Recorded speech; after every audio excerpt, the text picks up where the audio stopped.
The chamber wasn't built for diplomacy. Its obsidian walls and echoing acoustics belonged to the vault, not a government. But for now, it served as the only place secure and conscious enough to host the debate.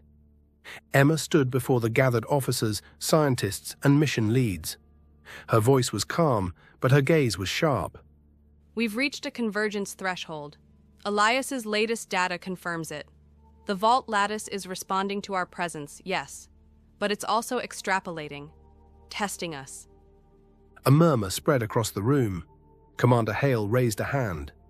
Extrapolating what? Jace answered from the side of the chamber. Our values, our direction. It's simulating ethical outcomes. When too many possibilities overlap without clarity, the spiral activates. Not as punishment, but as a response to noise.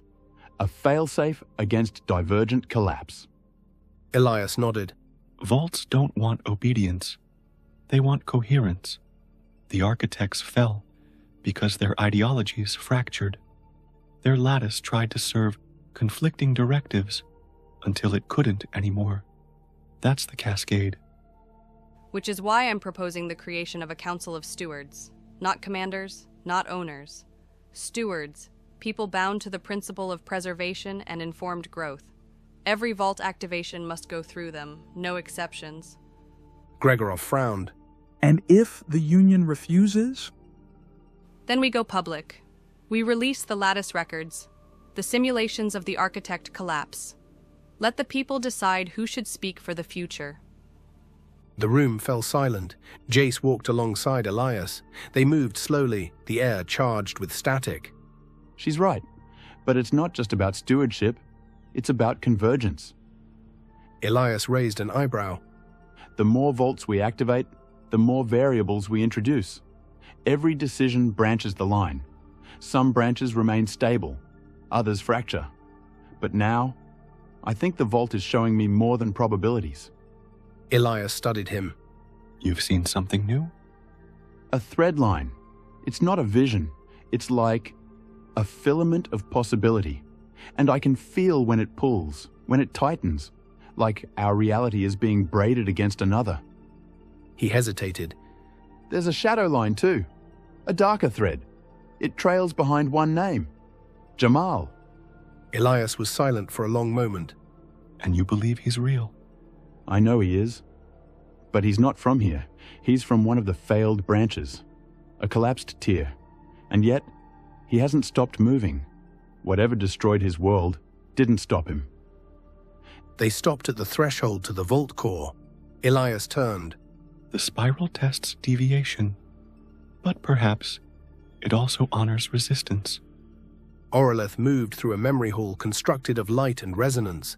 Architect simulations lined the path, moments frozen in time.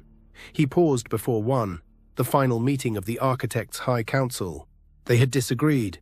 Retreat or expansion, preserve or override. Too many voices, too many thread lines pulling against each other. The spiral hadn't punished them. It had simply recorded their failure and waited. Jace sat cross-legged, a neural slate on his lap. Lines and symbols poured across it, drawn not with conscious thought, but something deeper. Emma approached, watching from behind. You're mapping again. He didn't look up. Not mapping, listening.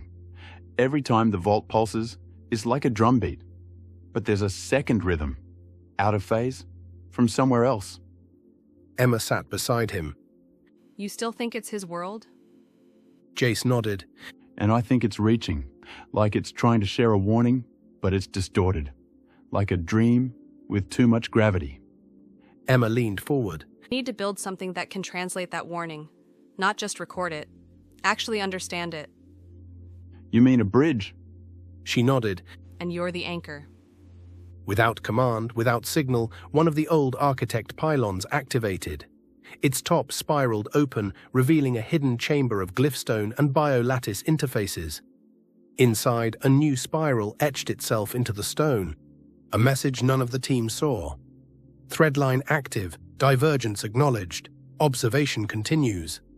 Far beneath it, something stirred, a memory encoded into the bones of the planet itself, waiting and watching.